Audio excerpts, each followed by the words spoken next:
ordinateur, okay, on a un système un peu fait maison. Donc vous voyez Monsieur Pérez, Jean-Claude Pérez, qui s'occupe de l'association dont on a parlé cette semaine, non, les Restos du Cœur.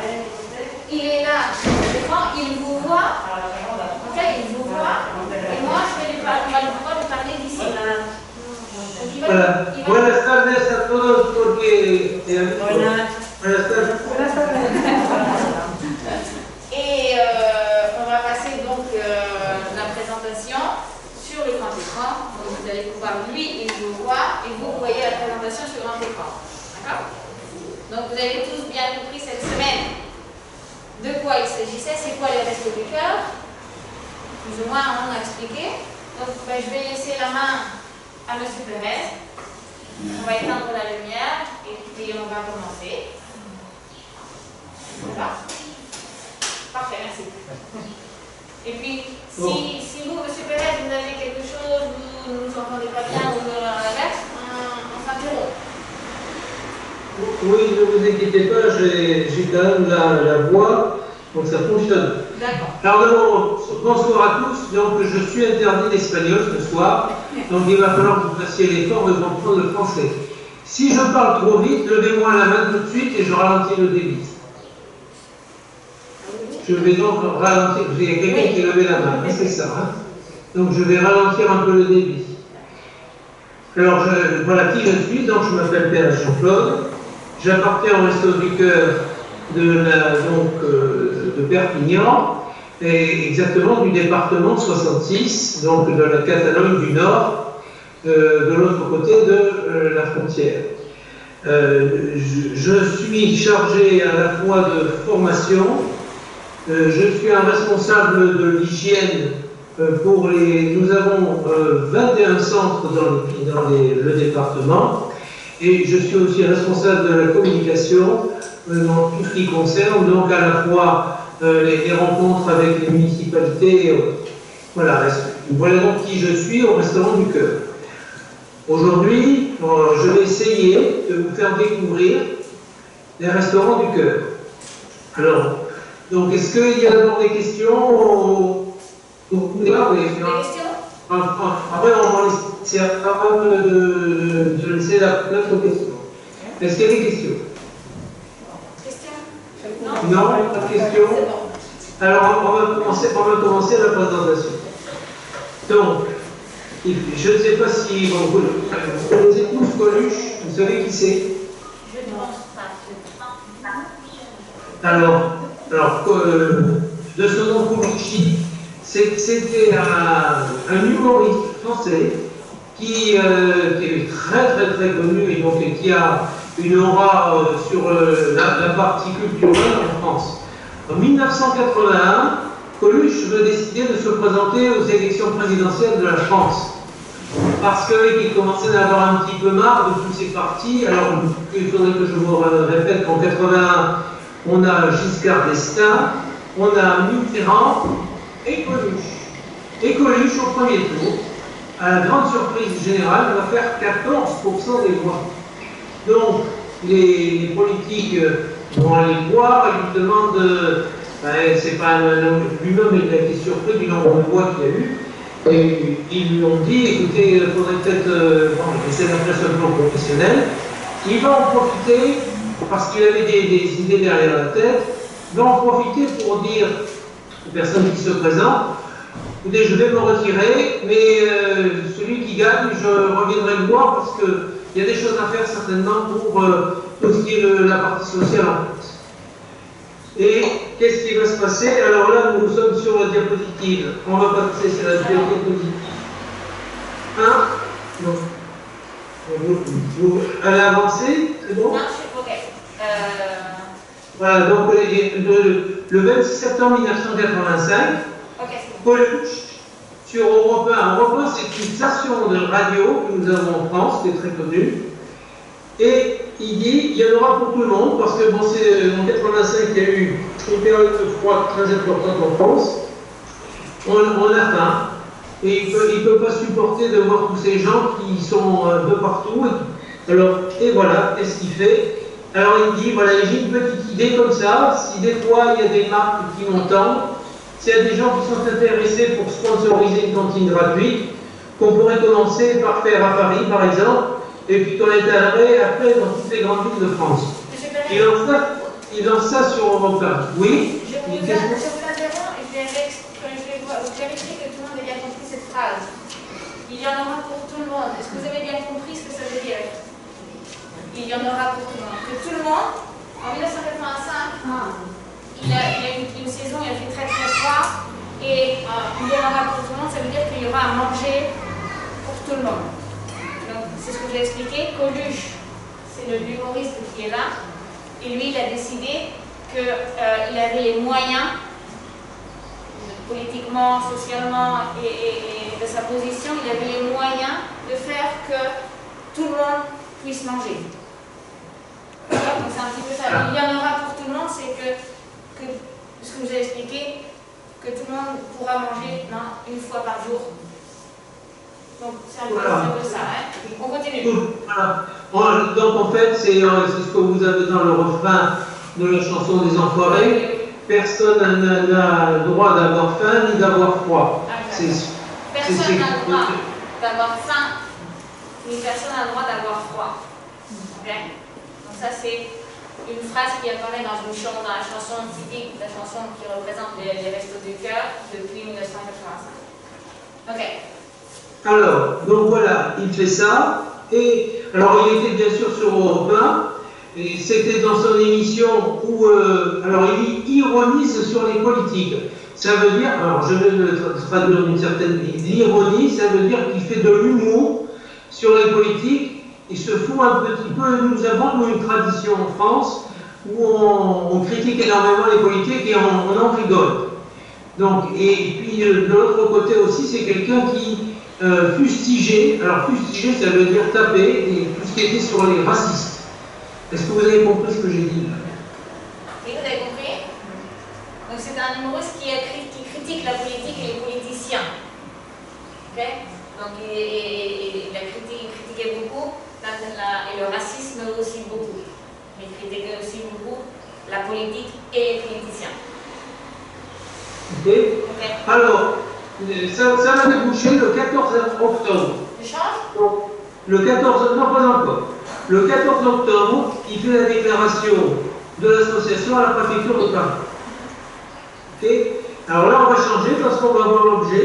Donc, voilà, là, on a l'objet d'association. Vous l'avez? C'est le texte, non? Et j'ai une petite idée? Non, c'est d'aider et d'apporter une assistance bénévole. Objet d'association. Ah, bon, allez, ok. D'aider d'apporter une assistance bénévole aux personnes démunies. Voilà. Notamment dans le domaine alimentaire, par l'accès à des repas gratuits et par leur participation à l'insertion sociale et économique. Alors ça veut bien dire ce que ça veut dire. L'image des restaurants du cœur, ce n'est pas que de donner à manger. C'est d'insérer la personne que l'on va aider dans la société. Donc, il y a de l'aide à la personne. Est-ce que vous savez ce que c'est une aide à la personne? Vous comprenez? Non. Allez, on fait une pause. C'est une jolie là. L'aide, c'est quoi l'aide? Aider? Ok. Donc de l'aide à la personne, c'est pas que alimentaire. C'est social, c'est professionnel, c'est l'insertion dans le monde professionnel, c'est beaucoup de choses. Okay? C'est pour les enfants, c'est pas que alimentaire. C'est un peu ça que je veux dire. L'assistance aux personnes démunies. Voilà. Donc ça, c'est ce qui a été déposé donc, dès le départ à l'organisation des cantines. Donc, dès le départ, déjà, on a mis les bases pour pouvoir faire l'aide à la personne. Ça, c'est okay? du début. Du début de 1985. Déjà, l'idée, c'était aider. Voilà.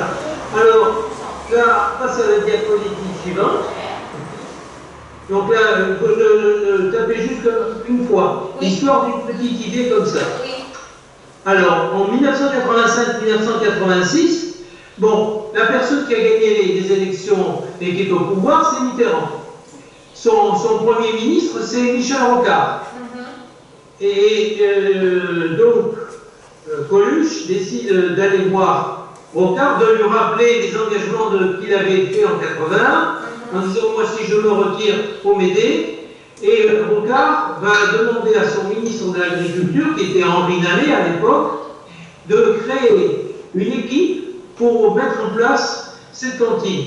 Et l'équipe qui a été mise en place, donc c'est Francis Bourg, c'est réellement, ce que je suis en train de vous parler, c'est les historiques des Restos du Cœur. Francis Bourg, Jacques Mariette et Marie Dumas. Okay, donc, eux vont faire tout le nécessaire pour pouvoir faire la mise en place. Alors, qu'est-ce qui va se passer? C'est que pendant ce temps-là, en 85 et 86, il est dans le milieu du showbiz, Coluche. Oui. Il va aller voir son ami Jacques Goldman. Est-ce que vous connaissez Jacques Goldman? Jean-Jacques Goldman? Non, Jean-Jacques Goldman. C'est un chanteur dans les années 80, très fameux, très célèbre, très aimé. Voilà. Beaucoup de charisme. Alors, en passant dans la bouche de Jean-Jacques Goldman, il lui dit tu pourrais me créer une chanson pour les restos? Et Jean-Jacques lui dit mais c'est pour quand tu la veux? Et Coluche lui répond c'était pour hier. La nuit se passe, le lendemain matin, la chanson des restos était faite. Wow. Okay, donc ça a été quelque chose d'immédiat. Une seconde. Non. Ouais, alors là, après, ce qui s'est passé, bon, Coluche était un fou de moto. Il va. Là, vous avez appuyé sur le numéro 85-86. Oui, je vois le juin 86 là. Donc, on va passer maintenant, voilà, donc juin 86, mort accidentelle de Coluche. Donc, c'était un fou de moto. Et il avait même été détenteur de certains records en moto, et il a eu un accident et mortel. Alors, et puis il faut arrêter, si vous voulez, en France, il y a une polémique qui dit que peut-être c'était un attentat ou autre. Non, c'est vraiment une mort accidentelle. Okay, voilà. Bon, alors qu'est-ce qui va se passer? C'est que. Monsieur Perrin, vous avez compris, donc le créateur de l'association, il est mort en juin 86. D'un accident de moto. Donc également il a expliqué qu'il avait demandé, au chanteur Jean-Jacques Goldman de lui créer une chanson pour l'association, et la chanson il l'a faite en 24 heures.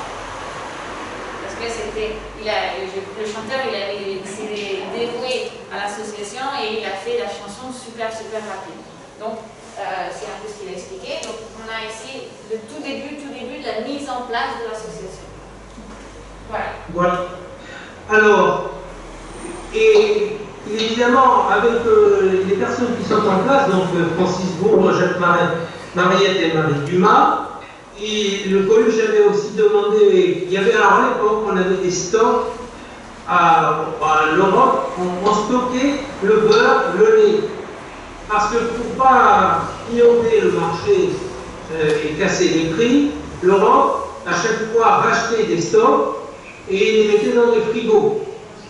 Et en disant, oui, mais le jour où il y aura une pénurie, on ne les remettra sur le marché. Sauf qu'il n'y avait jamais de pénurie et qu'il fallait construire de plus en plus de frigos et que ça coûtait de plus en plus cher à l'Europe. Donc, Coluche avait dit qu'il serait intéressant de distribuer ces stocks. Parce que nous, on a des gens, ça ne va pas acheter le marché, parce que de toute façon, ils n'ont pas les moyens d'acheter. Mais il va falloir redonner ce beurre, ce lait. Et c'est ce qui va finir par arriver. Donc en 1986, il y a l'ouverture des stocks. Et donc tous les restos de France. Alors il faut savoir que à partir du moment où ça a été ouvert, il y a 4 associations qui sont importantes pour la redistribution. Les restos du cœur ont été peut-être en avant pour pouvoir obtenir ces avancées, mais les autres associations en ont profité. Alors ça veut dire que vous avez donc la Croix-Rouge, vous avez il y a 4 associations qui ont profité de ce système. Est-ce que vous avez compris ce que je dis là? Vous avez compris? Oui. Ce que je vous disais en classe, là. Toujours, il y a vous m'arrêtez si je me trompe, mais il y a la Croix-Rouge, Il y a le Secours populaire, non, c'est ça? Le Secours populaire et la Banque alimentaire. Et la Banque alimentaire, en fait, ils se sont tous donné la main pour se rassembler avec les Restos du Cœur et former un gros groupe d'aide, d'aide. Ok, la Croix-Rouge, le Secours populaire, Alors, la Banque alimentaire. Vous devez le connaître parce que bon, celle-là, elle est mondialement connue. Le Secours populaire chez nous est affilié au Parti communiste. Ah oui, nous on a un peu la même chose, Secours populaire, voilà, c'est un peu Caritas. Voilà, et puis bon, la Banque populaire, la Banque alimentaire, c'est. Ça existe aussi. C'est moins en direct. Je veux dire, c'est vraiment pour pouvoir redistribuer uniquement la nourriture. Oui, ici ça existe et ça marche bien ici aussi. Voilà. Et voilà. Donc, voilà donc ce qui s'est passé. Donc, il y a la mise en place d'une structure d'un réseau national.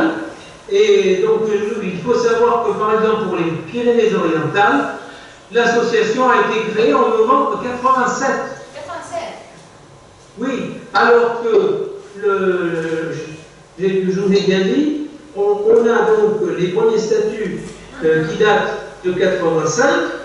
En novembre 87, on avait l'association des Pyrénées-Orientales qui était créée. À Perpignan, ils ont commencé en 87. C'est ça.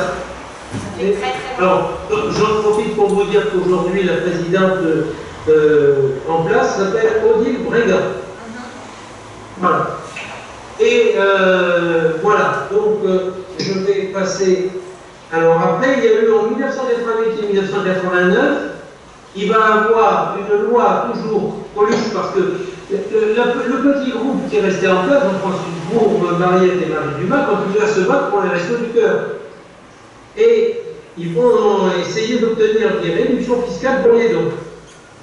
La fameuse loi Coluche de 88, c'est que si vous faites des abandons de frais, c'est-à-dire que vous faites un don, vous pouvez pouvoir déduire, si vous êtes imposable, bien sûr, jusqu'à 75% du montant de votre don directement du montant de l'impôt. C'est pas de la surface fiscale, c'est du montant de l'impôt. Je vais expliquer. Oui. La loi Coluche, c'est en 89, c'était donc 88. 88, pardon. C'était donc, si on donne de l'argent pour l'association, on est déduit des impôts. C'est une poche touche. Jusqu'à 75%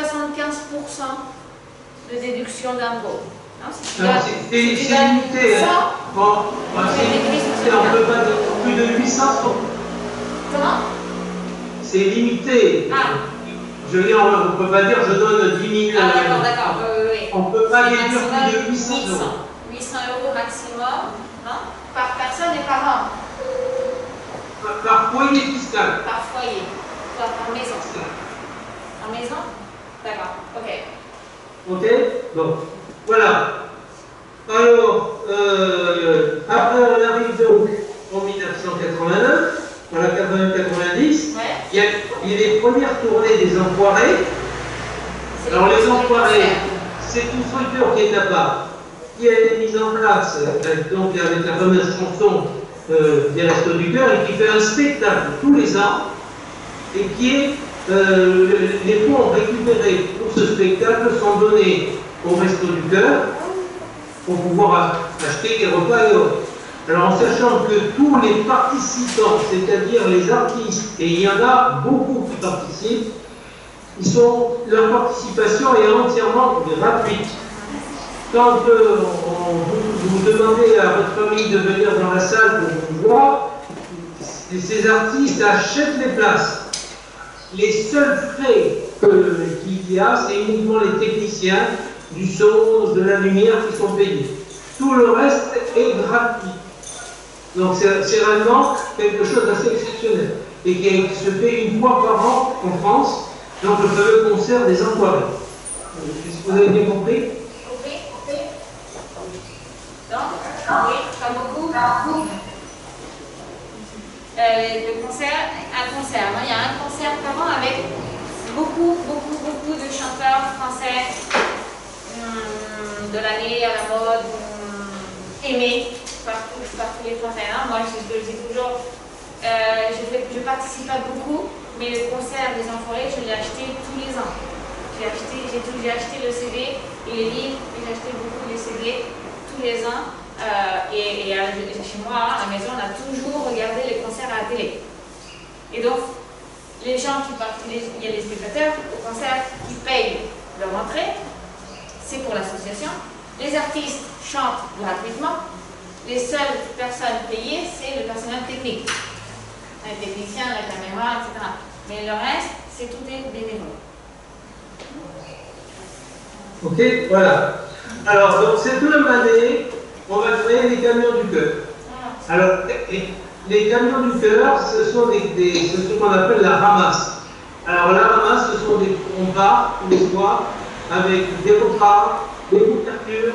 Il y a une équipe qui tourne et qui va essayer de trouver les sans-abri pour essayer de les réconforter, leur apporter nourriture et chaleur. Je vais expliquer aussi les camions du cœur, non, c'est un peu la même chose. C'est un camion qui se promène dans Paris d'abord et qui distribue un repas chaud aux personnes sans abri, aux personnes qui dorment dans la rue, non, qui trouvent et qui donnent un repas chaud. Donc c'est le camion. Comment on dit? La ramasse, non? C'est la ramasse. Oui, la ramasse. Donc c'est toutes les personnes qui sont dans la rue, non, sans manger, eh bien le camion passe et leur donne un plat chaud. Donc c'est le camion du cœur. C'est important, je pense, à indiquer. Et les toits du cœur, je pense que... Si, oui. Allez-y, c'est bon. Ah, ok. Donc, je dis comme il y a aussi, dans cette époque-là, des problèmes de logement, on va créer les toits du cœur. Alors, les toits du cœur, c'est la chose suivante. On va louer, se porter caution des bailleurs, et on va mettre en place pouvoir avoir le baillier, nous allons l'argent et nous récupérons l'aide, ce qui fait l'œuvre, ce qui veut dire que nous, ça nous coûte de tête, mais on a fait une structure et on a des cautions vis-à-vis Dieu, voire j'ai certaines personnes. On n'a pas compris les toits du cœur, parce qu'il y a un problème de son. Je pense que c'est revenu. Ah, bon. Alors, ça veut dire qu'on a fait que. Est-ce que ça, on m'entend bien là ou pas? Pas très bien. Allez-y, allez-y. Alors, est-ce que si. Par terre, à couper. C'est comme s'il y avait de l'eau, c'est comme si c'était dans l'eau. Oui, mais couper la caméra, ça c'est Internet. On n'a pas cette flux, de flux. Ah. On n'a pas cette flux.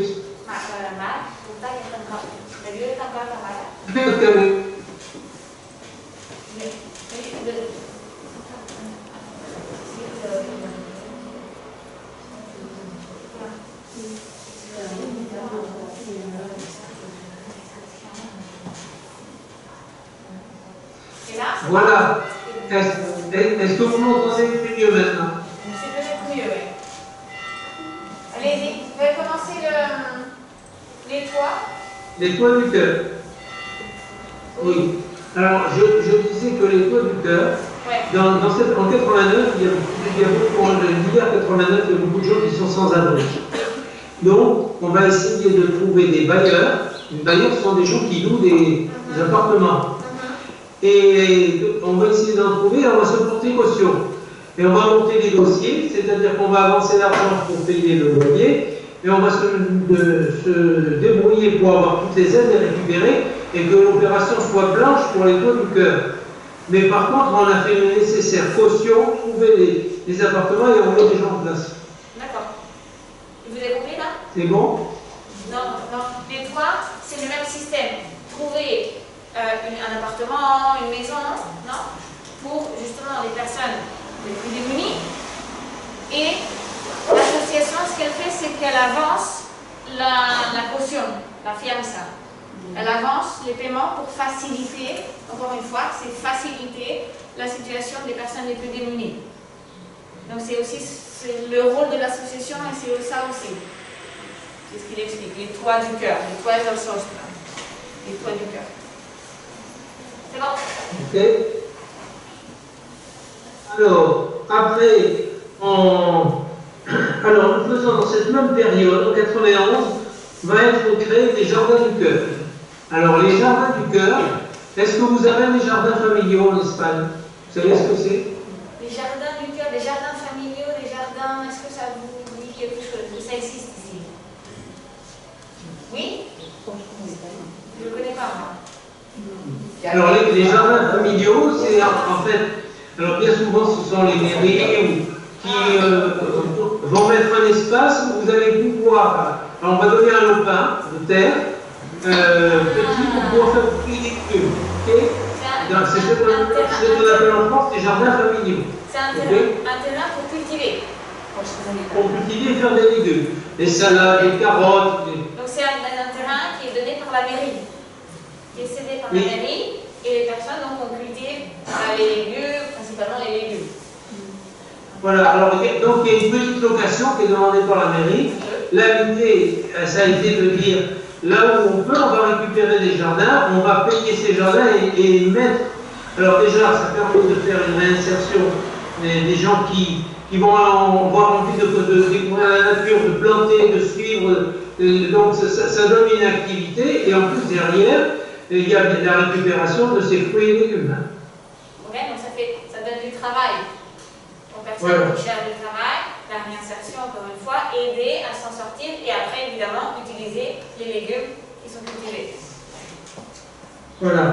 Après, nous avons eu la chance en Isère d'avoir une propriété qui s'appelle le Val d'Accord, qu'on a pu acheter.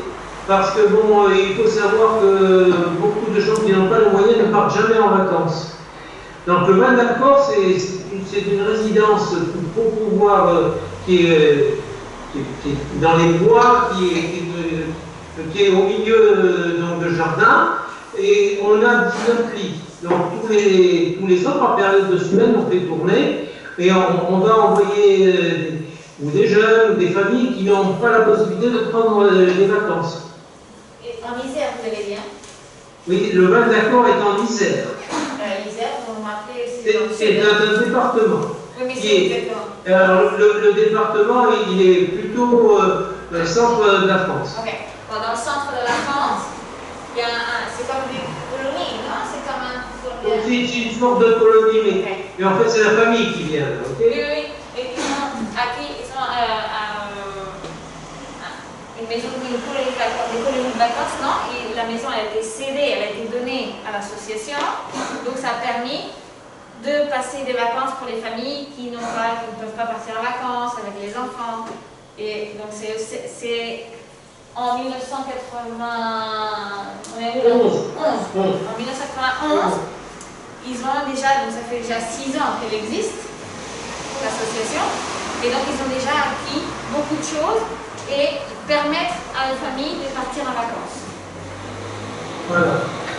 Alors après, on s'est battu et l'association a été reconnue en février 92 d'utilité publique.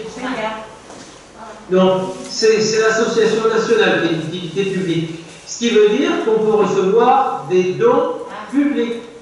À partir de 81, non 12 février 92. Faut pas oublier qu'on a démarré en 85. 7 ans plus tard, on est d'utilité publique. Donc il y a l'argent arrive de l'État. L'État peut vous donner de l'argent. Les mairies, les collectivités, les départements, etc. C'est important. Voilà. Ok.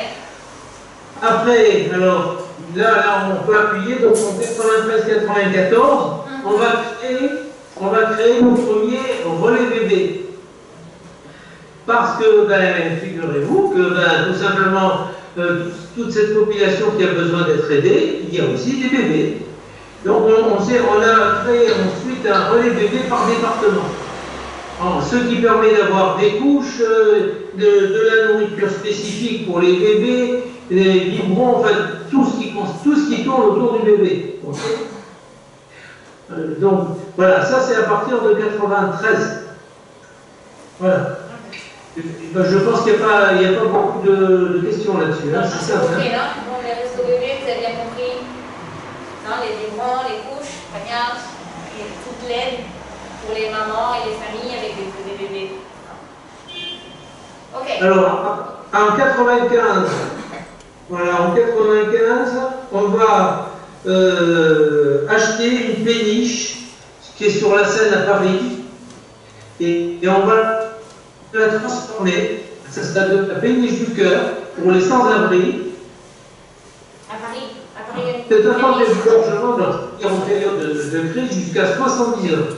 Sur la Seine, le Sénat, sur la Seine, oui. Il y a une péniche.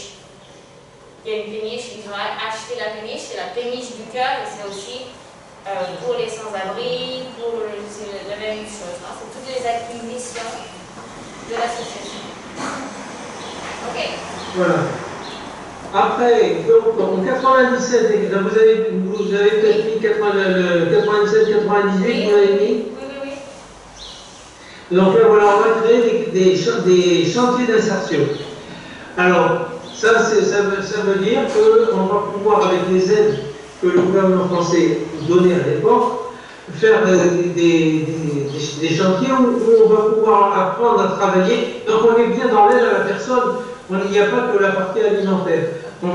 On essaie d'insérer les gens. Et au bout de ces ateliers chantiers, alors on a fait des ateliers chantiers sur l'informatique, là vous aviez les jardins, les meubles, on tapait tout un tas de choses comme ça. Et derrière, c'était d'essayer de trouver des emplois en CDI, c'est-à-dire, alors le CDD, c'est-à-dire, ce sont des emplois définitifs. Okay. Là, ce dont on parle, sont des ateliers pour insertion, pour que les gens trouvent plus facilement du travail.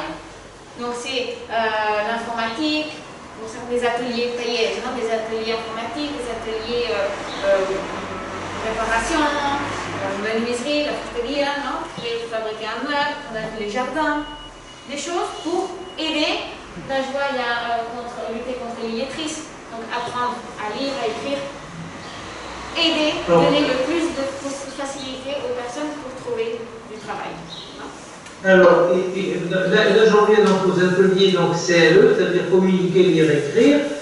Et donc ce sont des ateliers qu'on a créés contre l'illettrisme. Et pour apprendre le français aussi. Donc, vous savez que maintenant, dans l'ensemble de la France, il y a, parce qu'il ne faut pas oublier que les gens qui sont dans la rue, c'est aussi des gens qui sont en rupture, qui n'ont pas automatiquement les papiers. Et on est tous ces gens-là. Nous, il faut bien comprendre, le Restant du Cœur, on n'a aucun parti pris. Si tu as faim, tu as faim, on te donne à manger. Voilà, prends-bois. La devise, c'est le Restant du Cœur, si tu as faim, tu vas t'asseoir et tu manges. Peut-être que tu viennes d'où tu viens, parce que dans la rue, il y a des gens qui sont d'ici, mais il y a des gens qui arrivent de partout, qui n'ont pas tous les papiers. Non, on aide tout le monde. Tout le monde. Donc c'est pour ça qu'il y a des classes d'apprendre le français, non, à lire, à écrire le français, pour toutes les personnes qui viennent.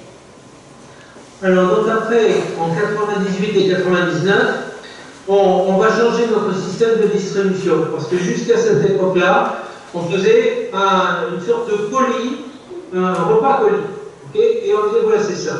Puis on s'est dit c'est peut-être pas ça, il faut maintenant essayer. Alors deux choses, on va essayer de laisser un choix aux personnes qu'on aide régulièrement, et on va essayer d'équilibrer les repas, leur dire voilà, aujourd'hui vous avez tant de points par exemple pour les légumes, tant de points pour la viande, tant de points pour les pois chiches et autres, donc les glucides lents. Donc c'est pour essayer d'avoir des repas équilibrés. Donc à partir de 98-99, on a fait une distribution au choix qui est accompagnée au point. Donc à la fois la diététique et à la fois le fait que les gens choisissent.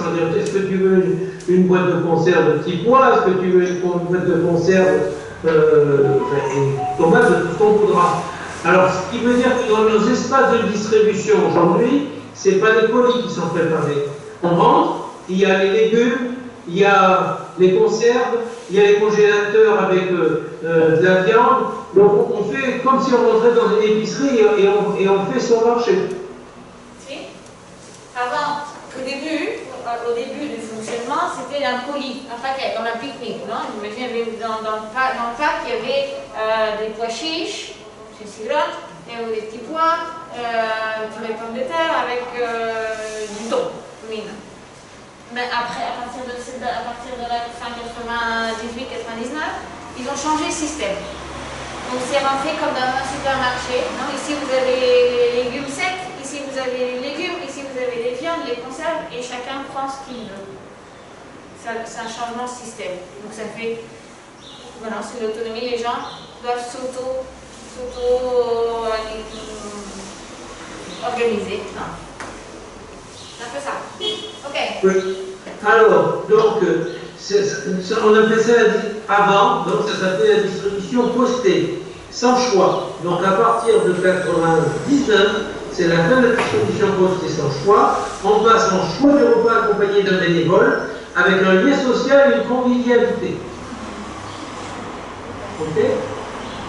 Bon, alors en 2005, il y a un plan grand froid. Parce qu'il a fait très froid dans cet hiver-là. Et donc on a ouvert tous les centres, on a fait des dotations, on a donné tout ce qu'on avait, des anoraks, des duvets, des bonnets, des gants, des couvertures. Vous avez compris, les gants, les vêtements. En 2005, il a fait très froid en France, donc ils ont tout ouvert, ils ont ouvert tous les centres qu'ils avaient, et ils ont donné tout ce qu'ils avaient, les vêtements, les manteaux, les bonnets, les écharpes, tout ce qu'ils pouvaient, tout ce qu'ils disposaient comme association pour les gens de la rue. Voilà.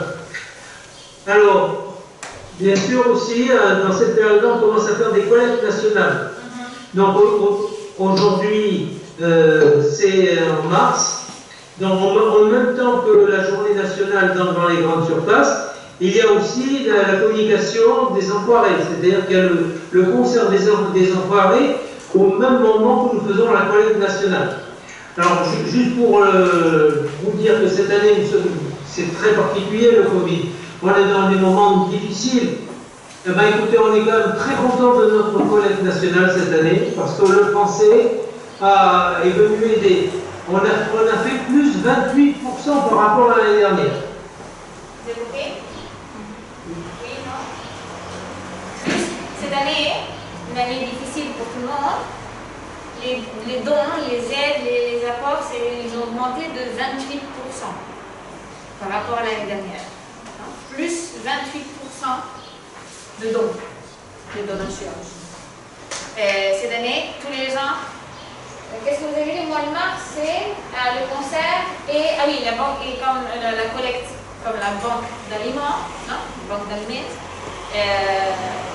Le mois de mars, on coïncide le concert. Non, le concert et les donations. Et cette année, ils ont augmenté donc de 28%. Et ici aussi, ça a augmenté beaucoup. Cette année aussi, les dons ont beaucoup augmenté aussi.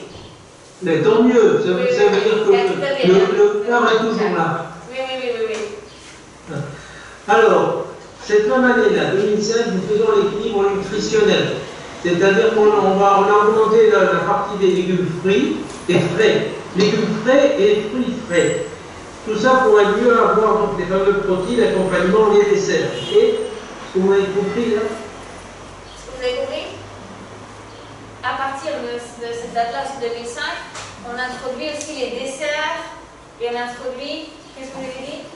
Alors j'ai dit qu'on fait un équilibre nutritionnel. Un équilibre nutritionnel. Donc c'est-à-dire qu'on augmente les légumes frais et les fruits frais. Les légumes et les fruits frais. On augmente. Il y a plus d'apports. Il y a la conserve, donc c'est plus facile, mais on introduit encore plus les légumes et les fruits frais. Alors, après, toujours la même année, on va créer le microcrédit personnel. Alors, l'idée, c'est pas pour acheter une télévision, c'est pas du tout ça. L'idée, j'ai besoin d'un vélo moteur pour pouvoir aller à mon travail, on va essayer d'obtenir un microcrédit pour avoir votre vélo moteur. Des microcrédits, personnel. Un microcrédit, pas pour partir en vacances, un microcrédit pour financer un pour aller travailler. Okay? Des microcrédits, l'association aide à obtenir. Alors, donc en fait, nous avons une cellule spécifique, on monte les dossiers et on défend les dossiers auprès des banques. Ceux qui présentent le dossier à la banque. L'association qui s'occupe de ça, de présenter les dossiers et se présenter garant. D'accord. Alors, donc après, donc je vais vous parler de 2007. Alors ça, c'est une année importante. 2007. Il y a eu une circulaire, parce qu'avant, ce qui s'est passé en 2007, c'est que la police tournait un peu trop dans nos locaux. Et qu'il a commencé à demander des choses aux différentes personnes qu'on aidait. On n'a pas pu souffrir cela, et donc on a fait une intervention auprès du gouvernement français, et on a obtenu en 2007 la sanctuarisation des lieux d'accueil. Est-ce que c'est clair ça? Sanctuariser, ça veut dire que c'est un peu ce qu'on appelle le droit d'asile dans une église. Hein? D'accord. Voilà, ok. En 2007, ils ont eu plusieurs problèmes avec la police. La police entrait dans les locaux et vérifiait ce qu'ils faisaient exactement. Et donc, pour éviter des problèmes, ils ont sanctuarisé. C'est ça, hein, je ne me trompe pas? Sanctuariser, comme sanctuaire. Comme un sanctuaire, donc c'est-à-dire que pour avoir droit à l'asile, comme un asile dans une église, eux, ils ont l'association dans ces locaux, dans les centres qu'ils ont partout en France, ils ont le droit d'accueillir les personnes qui en ont besoin.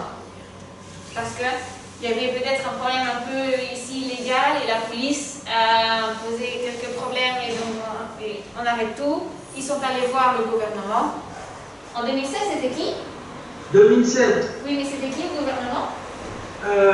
2007, c'était juste avant Sarkozy, c'est Chirac. C'était Chirac, ok. Et donc, ils ont réussi à obtenir cette sanctuarisation et donc permettre de continuer à faire leur travail. Alors, il faut savoir que bon, ça c'est très important parce que ça garantit l'immunité des bénévoles. C'est-à-dire que nous aussi, quand on est et qu'on reçoit, on pouvait être mis en cause, ceux qui sont là, les bénévoles. Les bénévoles sont donc, comme c'est sanctuarisé, on ne peut plus rien contre nous. Sauf, bien sûr, il y a ce qu'on appelle une commission rogatoire, c'est-à-dire que le procureur de la République met une commission pour pouvoir rentrer. Mais c'est assez exceptionnel. Okay? C'est bon? Compris? Donc, même les bénévoles, volontaires, ils étaient aussi protégés parce qu'ils auraient pu avoir des problèmes aussi avec la police. Donc, de cette façon-là, les bénévoles sont aussi protégés. Ok. Alors, après, en 2007, il y a une loi qui sort qui est le droit au logement opposable. C'est-à-dire que maintenant en France, comme si vous n'avez pas de logement, vous pouvez attaquer le gouvernement pour dire qu'il faut que vous fournissiez un logement social. Bon, vous imaginez bien sûr un SDF qui va voir son avocat, qui paye l'avocat et qui attaque le gouvernement français. Vous imaginez parfaitement. Bon, ça fait partie du rêve. Donc, il y a eu des commissions qui se sont créées dans tous les départements. Et donc ça s'appelle les commissions d'ALO. C'est du nom de cette loi. C'est l'auteur de cette loi. Et les Restaurants du Cœur participent à cette commission justement pour essayer d'obtenir ce fameux droit au logement. Un droit au logement, c'est quoi le logement? C'est l'alloggiamento. Donc c'est pareil, c'est un droit pour l'hiver, non? C'est ça pour l'hiver? Le gouvernement français, le 6 mars 2007, va faire une loi. Ça s'appelle le droit au logement opposable. Si je suis dans la rue, je n'ai pas de logement, je demande à l'État de m'en fournir un. Mais c'est ce que je vous expliquais, vous voyez votre SDF, donc qui va chercher l'avocat, qui attaque le gouvernement français, c'est un rêve, ça ne marche pas. Parce que tout le monde a le droit au logement, c'est la taille de semaine, non? C'est ça. L'espalier. Mais un SDF, une personne qui vit dans la rue, elle ne va pas attaquer le gouvernement, elle n'a pas payé un avocat, un avocat par n'importe quel gouvernement. Donc, c'est aussi eux qui se chargent de faire en sorte que tout le monde ait logement. Alors, c'est-à-dire que il y a eu des commissions par département qui ont été créées. Ce que je disais, c'était les commissions DALO, du nom de l'auteur de cette loi, et les restaurants du cœur sont dans cette commission. D'accord. Voilà. Ok. Bon, en 2008, on va créer des ateliers d'innovation ambientale. Et voilà. Alors, moi, je vais vous donner juste un peu d'histoire on revient à notre département. On a créé 3 ateliers d'ordinateur à Perpignan, un à Saint-Laurent et un à Touraine. Saint-Laurent et Touraine, ce sont des villages autour de Perpignan. En mars 2008, on a créé les restos bébés du cœur des Pyrénées-Orientales. En 2008 En 2008, les restos bébés sont ouverts ici à Perpignan. Absolument. Absolument. Donc, en avril 2008, on a l'agrément des Feux du Cœur et on a pu ainsi mettre 22 logements à disposition pour 49 personnes, ce qui correspond à 10 559 unités. Attends. Vous avez mis dans 66, en avril 2008. Oui. On a eu l'agrément des Feux du Cœur, Oui. Okay, pour l'AD 66, okay. Donc l'association du département. 66. On a eu 22 logements. 22 logements. Voilà. Une 22, on a hébergé 49 personnes. Pour loger 49 personnes. 559 nuitées. Une nuitée, c'est voilà. une nuit. Pour 10 000 combien 10 000 Une nuit. Une nuitée, c'est une nuit. Oui. Et on a 10 559 nuitées. 10 559 nuits. Hein, dans ces logements, dans les 22 logements pour les 49 personnes ici dans le 66, à Perpignan. Alors, en 2010, on fait l'accès au droit et à la justice. Ce qui veut dire que nous avons maintenant des gens spécialisés au sein de notre AD qui s'occupent pour défendre les droits. Alors, mais ça peut être un problème de divorce, ça peut être quelqu'un qui ne paie plus la pension, c'est plein de choses, hein, je veux dire, c'est divers et varié, il n'y a pas que la nourriture, c'est ce que j'ai expliqué, on fait plein de choses. Hein.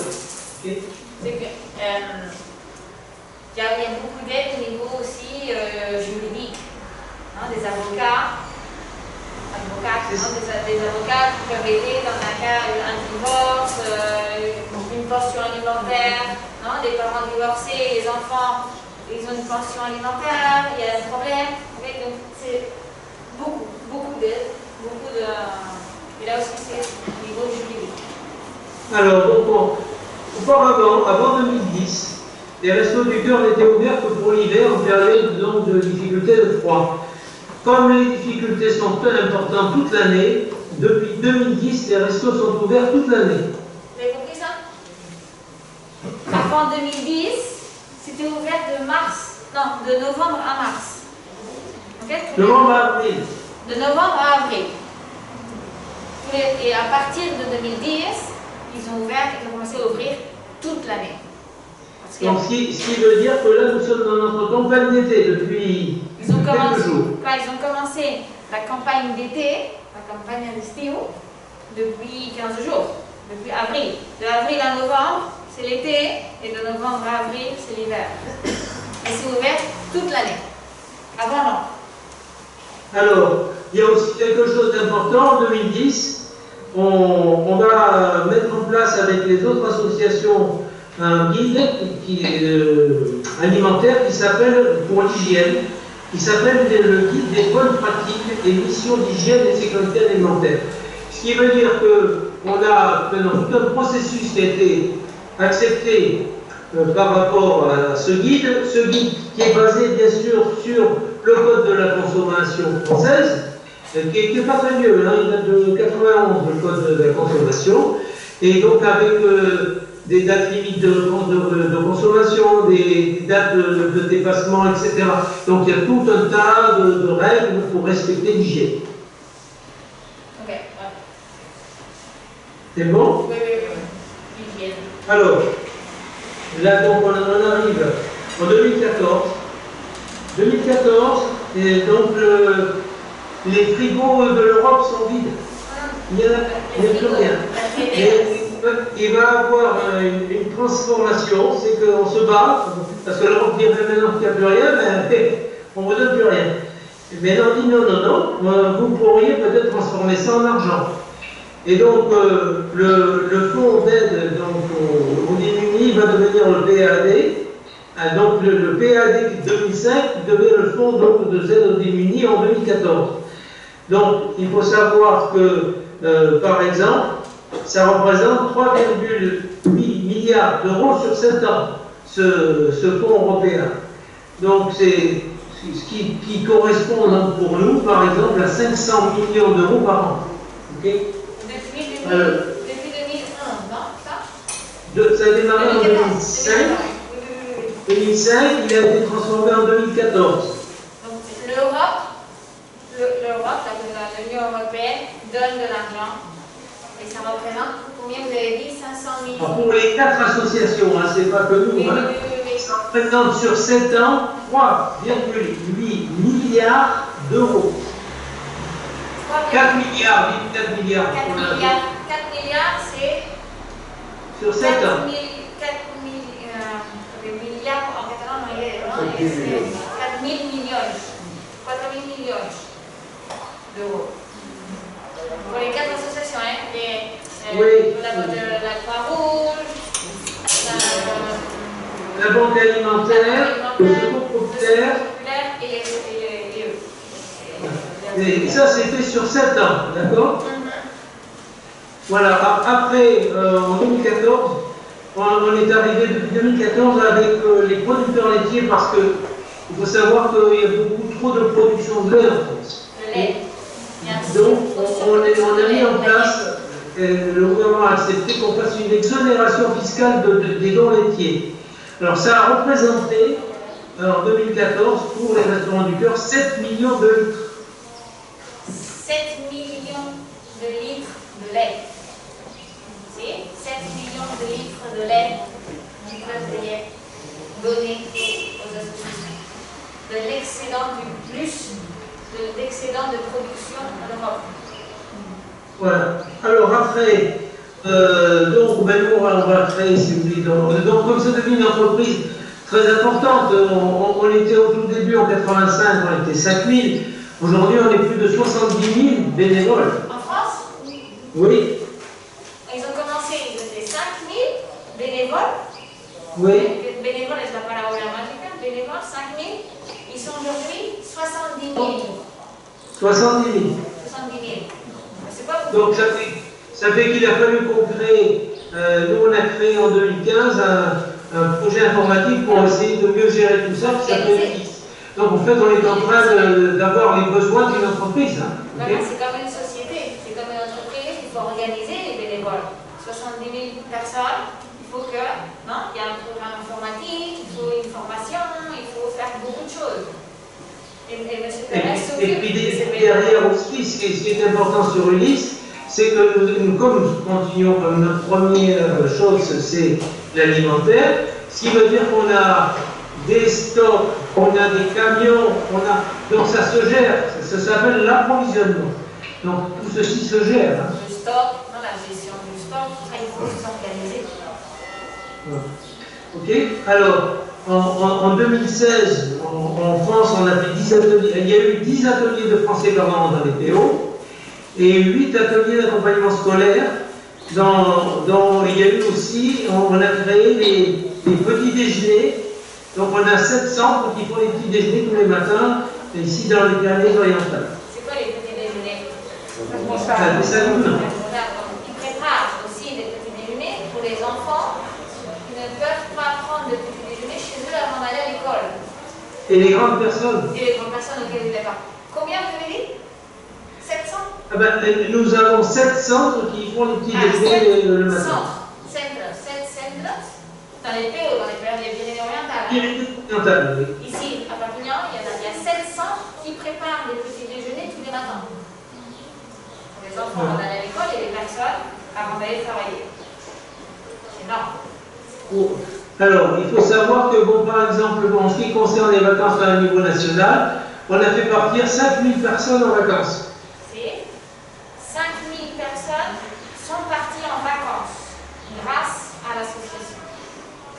C'est Alors, et nous avons dans cette année-là, donc c'était 2015, on a obtenu la défiscalisation des dons agricoles. Voilà, donc ça, si vous voulez, j'ai terminé l'histoire. Est-ce que vous avez des questions sur l'histoire? Est-ce que vous avez des questions sur l'histoire? Donc, vous avez bien compris comment la progression de l'association. Tout bien compris? ¿Alguna pregunta? Tout compris? Oh, c'est magnifique.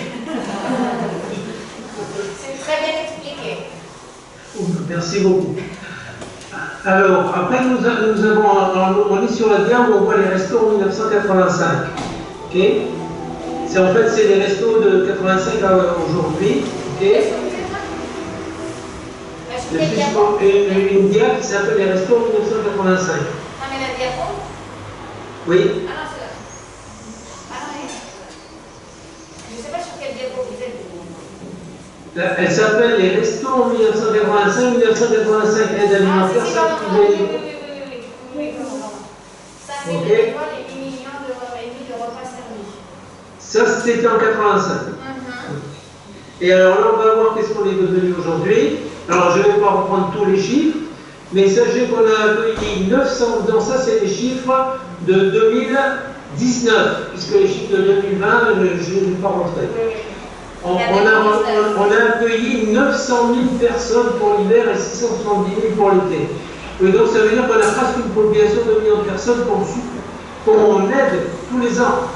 Alors, donc, il faut comprendre aussi que Coluche avait dit, oh, c'est une cantine qui durera que 3 ou 4 ans. Nous en sommes à la 36e campagne. 36e. 36, ça fait 36 ans que ça existe. Le Coluche, Coluche, le créateur, il avait dit une année, 2, 3. Ça fait 36 ans que ça existe. Alors, nous sommes donc 73 000 bénévoles, voyez, donc, et on a distribué 133 millions de repas. C'est dans l'année. Dans l'année, en 2019, France. hein. En une année. Hein. En une année.